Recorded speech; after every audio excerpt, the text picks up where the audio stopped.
Today on the podcast, we got our friend Joe from Phorest. Thanks for being here. I want to know if you were in pro wrestling, the WWE, and you had, what is your walkout song? So you're going in to wrestle. What's your walkout song? I would say thanks for having me, but I didn't know I was walking into that question. We're very professional and create resources here at the Refined Network. Yeah. I like that he asked this question as he's like with a couple guys that are like barely over 5 foot. Right. Like, well, I think there was a good one called Rey Mysterio, like doing the backflips, right? Well, I think it would be a heel, right? Is what I think I would want to be the bad guy. You're a fan, aren't you? No. I'm just you just watched the Vince McMahon documentary. I'm just versed in it, I guess. So I gotta think it would be something heavy metal-ish. Yeah. Leaning like Metallica. Yeah, good one. From Master of Puppets, probably something along those lines. Yeah, I like that. What's your answer? Do you know what a heel is? No. I'm proud of that you don't even know that. I'm clueless with this. So a heel is basically the bad guy. It's the one that people pull against. But sometimes a heel is like kind of a crowd favorite. Yeah. Let's not lose our audience. Is that like the Undertaker? Was that one a heel? I'm not a wrestling fan, but I was when I was younger. Man. Who was your favorite wrestler? Undertaker was good. Sting. Sting was your favorite wrestler? Yeah. All right. All right. So what would be your walkout? I wouldn't participate in any of this nonsense. I'd say this is all bullshit. And easy. Well, I can say that. No, you can't. Mine would probably be the conversationalist. I would get out in the ring. I'd sit down cross-legged style and just say, hey man, let's just talk this out. Yeah, you're definitely going to lose. We're not going to be on a tag team. My ratings are going to be great. Yeah. Yeah. No, I have no idea. The conversationalist. I would, final answer. I would definitely have to go rock. Oh my God. I mean, just like the showman, the center of attention, like Thunderstruck. Of course. All right. Yeah. Okay. We can't play the music. All right. Well, then, can I pivot?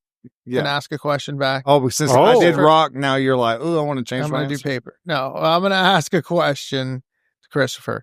So, since we don't have your walkout song, what's one album you could listen to on my walkout top to bottom? Skips. Album top to bottom, no skips. Oh, easy. There you go. Stephen Wilson Jr. Oh, that is a good one. Have you heard that album? I have. Oh, I have. He's a banger, man. He's so good. Let's jump into the topic.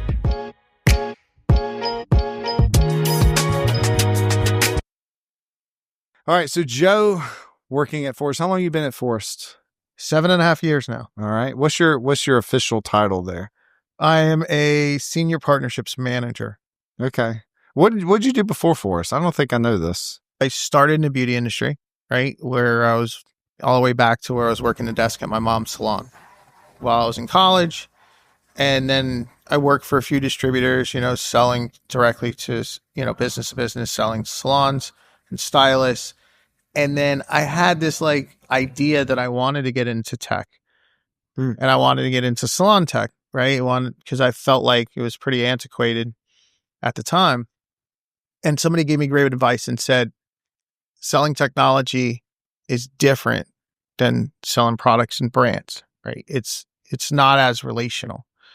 So you have to learn how to sell tech and learn how the consultative process works. And so I got completely out of beauty and I actually went to work for a company called Citrix in Raleigh.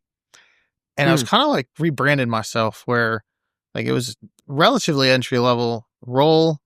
I had to actually go to an office and it was like smile and dial. But I learned so much on how to really create value. And then I was lucky enough to be able to marry that together when Phorest had an open opportunity. That's awesome. So we were laughing about this last night at dinner. We met at a Alonzo event, Las Vegas, and and I think I needed to use a table or something for my computer. Is that right? I don't think you asked, so you just took it. People see, this is the thing. People say things. I have a friend of mine, and when we were way younger, he's like, yeah, he said, I remember. He said, I remember when he would play guitar and sing. I remember you telling me I just need to stick the guitar and not sing. I was like, dude, I did not say that. He's like, I do. Like, it cut deep. I was like, I'm so sorry. Like, I look back, I'm like, my intentions, I don't know. I hope my intentions were pure with that, but that was a tough one. So maybe I asked. I don't know. Maybe you didn't hear it. Look at that recovery. He's going At one point, you said I put my feet up. I don't think that was real. I think I've been known to maybe embellish a story or two. Yeah, but like so it was like backtrack a little bit, like going into the Lonza event. I'd heard about Silver Salon, and I've heard about this Evan Silver guy, and he's doing a lot of great things. But I never met him, never met you, didn't even know what you look like. And we got to the booth that morning, and I look at one of my colleagues. I'm like, "Who's that?" And he's like, "I think his name is Evan." And from then on, it was just like, the business, the friendship, just spawned from there, and we just kept growing. Yeah. And you believed in me from day one, believed in the Refined Network, and glad to have you on the podcast. We would love to pick your brain on, like, what are some of the stats you're seeing in Phorest? What are some of the trends Phorest is getting? Because they're getting a lot of information. So what, from where you sit, where do you see the salon industry headed? What's next? It's a really interesting question because, sometimes it's a little bit surprising, right? I think sometimes we just jump to conclusions not knowing what the data is. And then when we start seeing things like average service tickets are increasing, which kind of doesn't really make sense because kind of what the state of the economy is. And not so much the state, because I don't want to get too deep into that. I think it's just more people like with their eyeballs open. But at the end of the day, people are still paying for fabulous, right? And going to these great experiences. So we're seeing average service tickets go up. We are seeing the better salons, it sounds like a plug, but it's true, rely a little bit more on technology, right? Where it's not just your booking system to book appointments and cash out clients, right? Like, how are you letting technology work for you? And, I'll promote my friends at Vish. I'll give them a plug, right? Like, are you able to really monitor your color usage? Are you able to charge that back to your guests? Is that working directly with your POS system?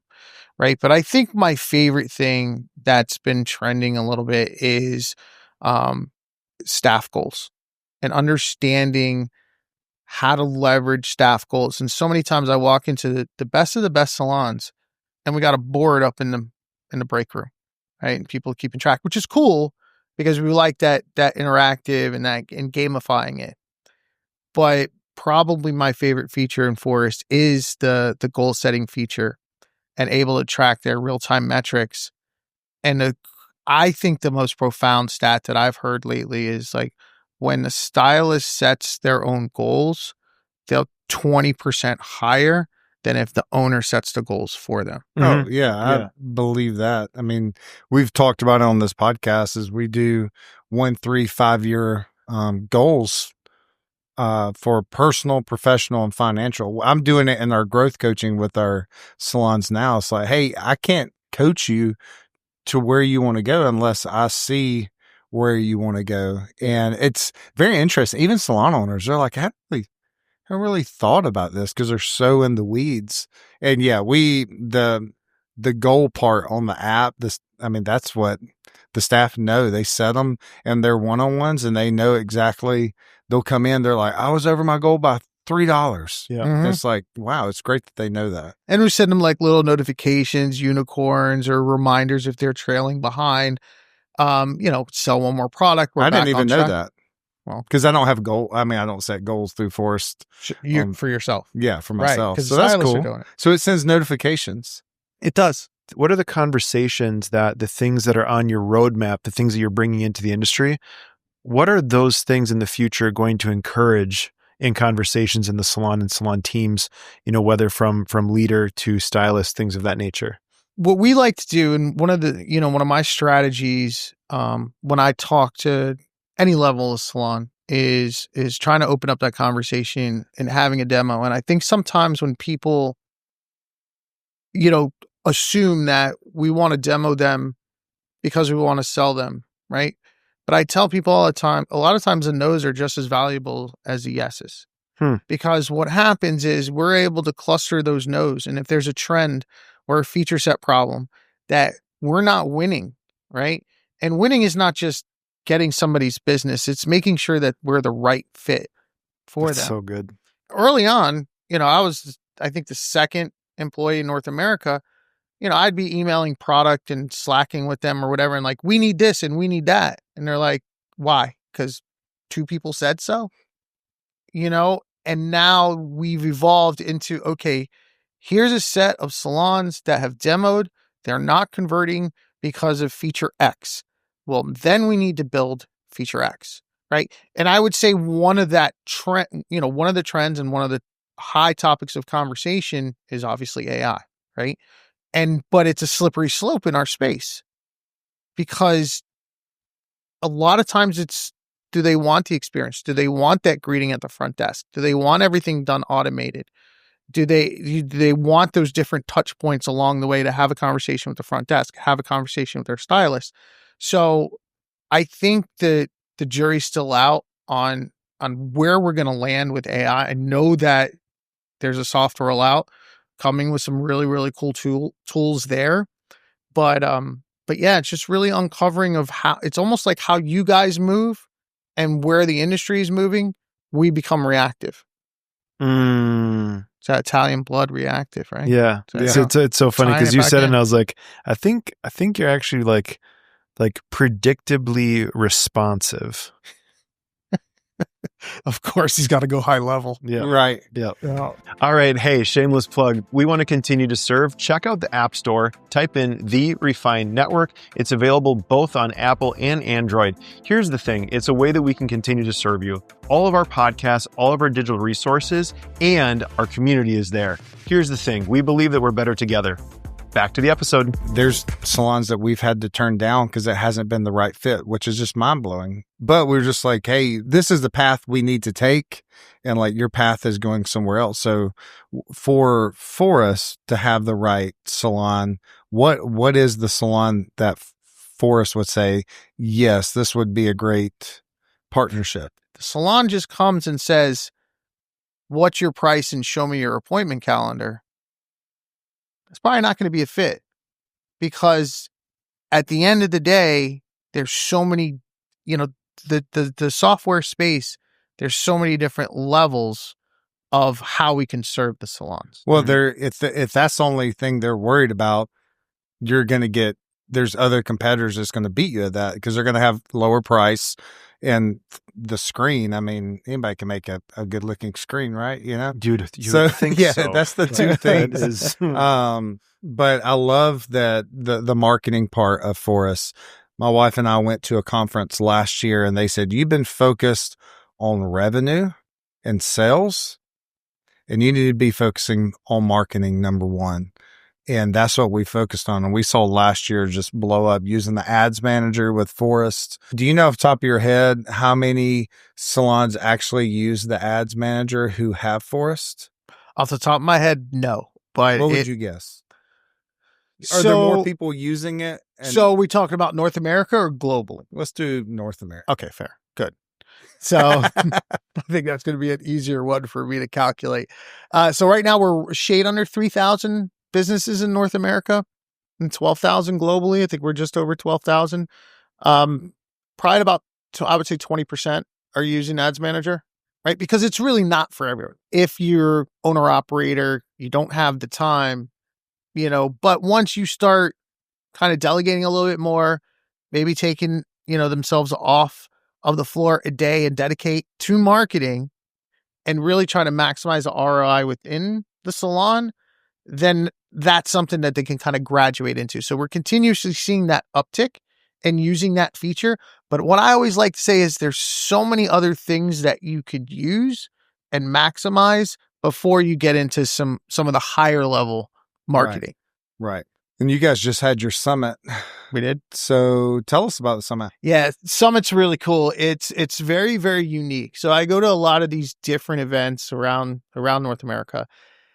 And the one thing that I feel like that sets us apart for the most part is it's for foresters. It's for forest users. I think it's about 95 to 98% of the attendees are existing foresters. So we're not looking to acquire new business. It's just really, really about the culture and what we're about. And, it's our CEO's probably, Ronan Percival's probably favorite thing that we do, right? Because it's what started as like a 1 day. Now we're doing 2 days. And I think next year will be 3 days.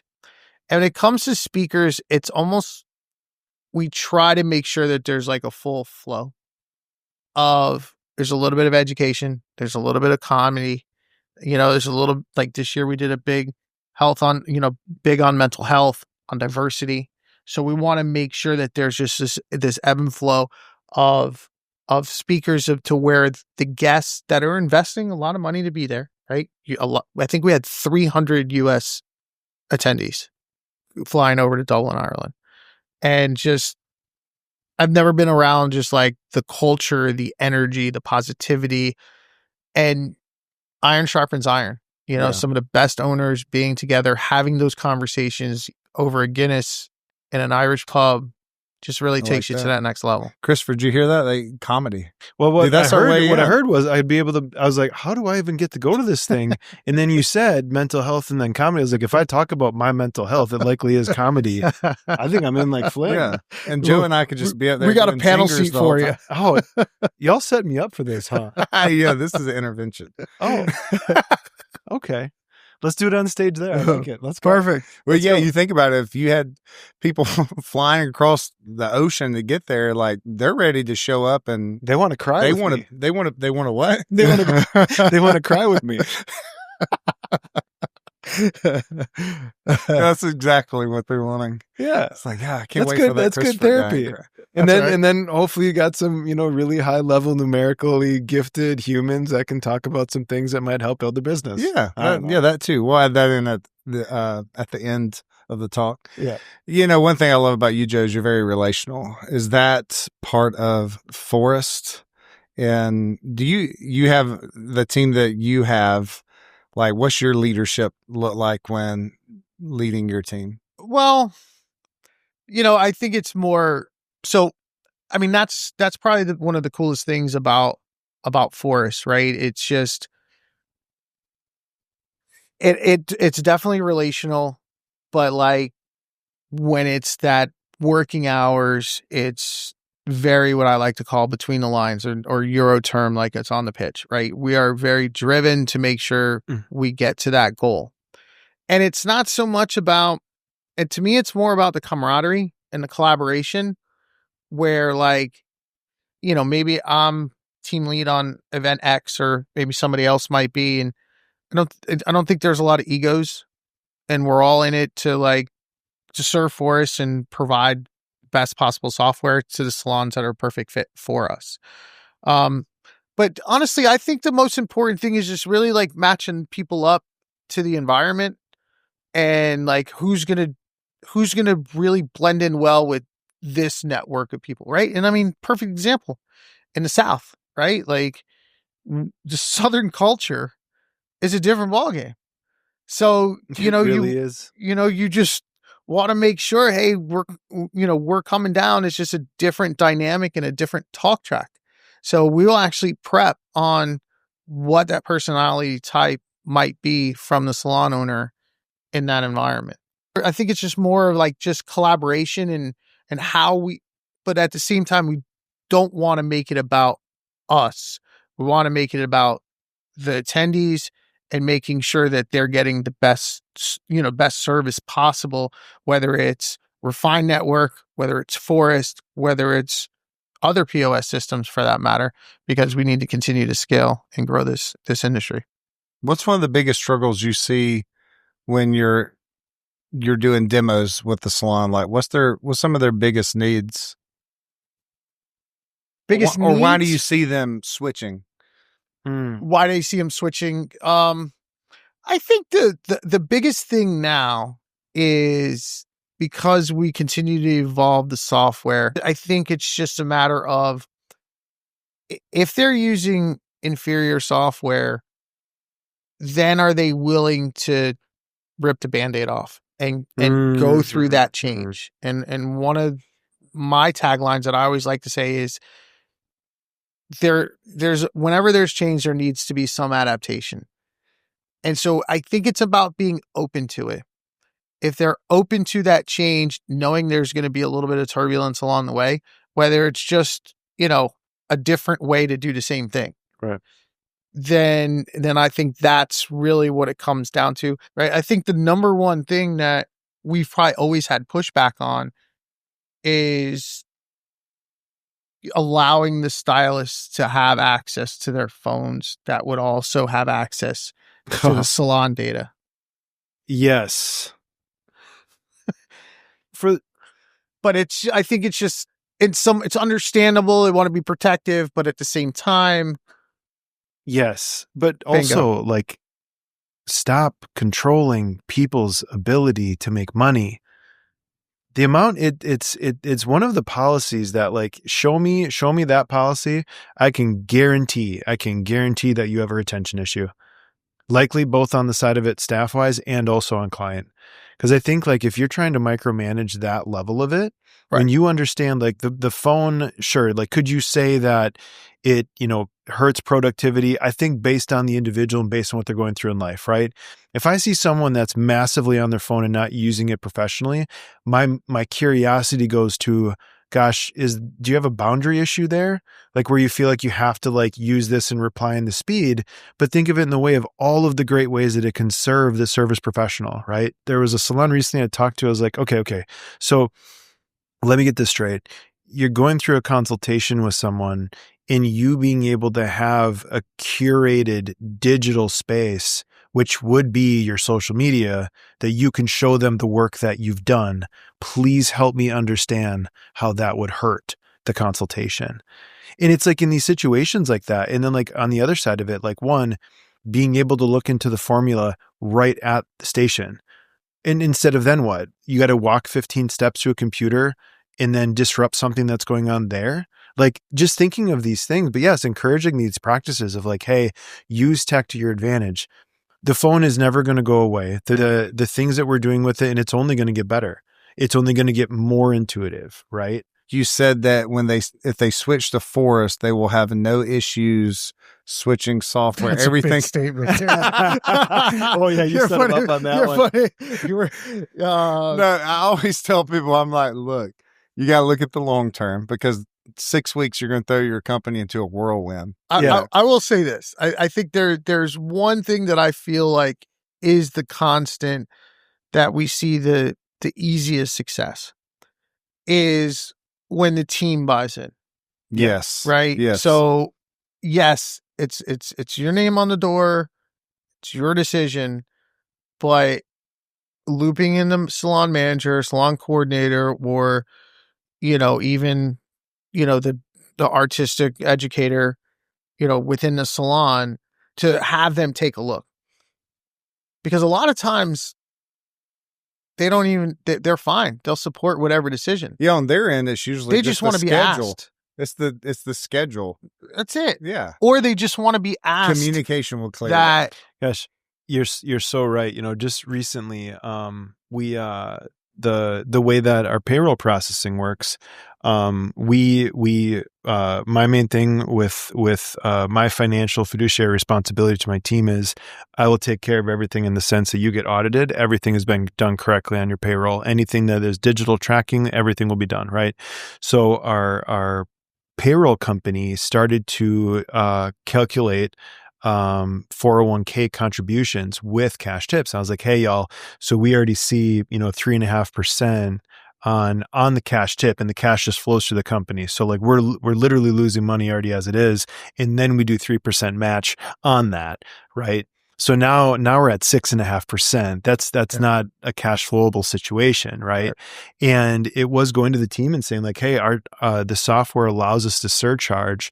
Is the like to you as the artist, is the surcharge more important than your retirement contribution changing? And they made the decision. Right. And the decision was to surcharge. So like, I think in some of these ways, like if you illustrate like, hey, this is our pain point, this is what the software can do for us to get there, though we're likely going to have a conversation. Now in the space of switching, it's a monster, right? But there's a reason that you've onboarded so many people in the same way for us. Every single client that we bring through one of our processes, we're going through and saying, okay, how do we make it better next time? How do we make it smoother, right? So when you think about like, yes, it is a huge undertaking, but when the work is done, the experience that you're going to be able to have because you don't have these data issues and these point of sale issues and these tech issues and these online booking issues and these marketing issues. But it's where though, you have to look at it like choose your hard, right? Having not great tech sucks, right? Yeah. What is the pain to get to great tech? If that's a couple weeks to a month, I think it's worth it. Yeah, well said. I mean, absolutely. I think that, like we were saying, having the team involved, a lot of times you just ask and they're like, we'll support you with whatever. Yeah. They just like to be asked. And yeah, there's a process and we're consistently trying to refine, pun intended. Bada bing. There you go. Our onboarding process, right? Whether it's dedicating, depending on the size of the salon, to certain onboarding specialists, making sure that, they have a different experience during adoption. And then when do they truly graduate from the salon? And right now it's taken about 8 to 10 weeks to get a salon fully ready to start using the software. Cause we just don't want, I always say, there's a line I'd always say when I was on sales is like, we're not going through a drive-through, right? It's a process and we have to set follow-up calls to make sure that you're ready, because we do work in a relatively emotional and sometimes could be impulsive industry. And so we got to make sure that they truly are ready to make that critical decision. Yeah, we're doing a color correction, not a haircut. This is going to be a process. Yeah, so that's right. Yeah. So, well, hey, Joe, like I said, I got nothing but love for you and like you believing in us. And thank you for coming on the podcast. It was great. I love the relational piece from you from Phorest. It's a game changer. And so love having it in our salon. And anytime we need help, you guys are there to help us. If someone's watching this, how can they get a demo set up? There's a request for a demo on our website. One of the things, they can go to Refine Network website as well, and there'll be a QR code that they can scan. Yeah. And we'll make sure that they get the right experience, understanding that they're coming within your channel, coming through your channel. Just to hijack the conversation for a second and plug you guys. What you guys are doing is just next level. How you guys came together just from different parts of the US, different personality types, and you're coming together for a cause and putting great mind, and you've meshed two great minds together. There's nobody that's, I mean, you guys are just on this trajectory that is just unbelievable. And so you have mine and Phorest full support of where you guys are going to take this. And, I'm hoping in, 8-10 years from now, we'll look at each other and say, remember when we were just recording a podcast on the floor of ABS when we weren't allowed? Yeah. Yeah. So if you're watching this on YouTube, we literally just took over this space. We didn't rent this space. We were just like, hey, there's some couches, and we've been recording here all day. all day. We literally set this up. We've been controlling the blinds so that our lighting is correct. Guerrilla podcast, man. Yeah, It it's was like we're here. Free We're- 99, baby. We're bootstrappy as individuals, and I think on the way there though, like that's one of the beautiful parts of entrepreneurship. In the areas you choose to be bootstrappy, you can splurge in other areas, right? And I think that that's another thing that I've learned. What is the cost of not using great tech? It's not only the cost today, but it's the cost in the future, right? Oh yeah. Yeah. There's no question about it. Thank you for listening to the Refined Network podcast. If you would like to set up a demo with Phorest, email us at hello@therefinednetwork.com. They're offering a 1 year free. No, I'm kidding. The people were like, what? I'm sorry. Wait a minute. So, hello at the Billable Refined to Refined Network. Network. We got it now. hello@therefinednetwork.com, and we'll make sure that you get in touch with Phorest and get a demo to see if you're a great fit for them and if they're a great fit for you. Thanks for listening.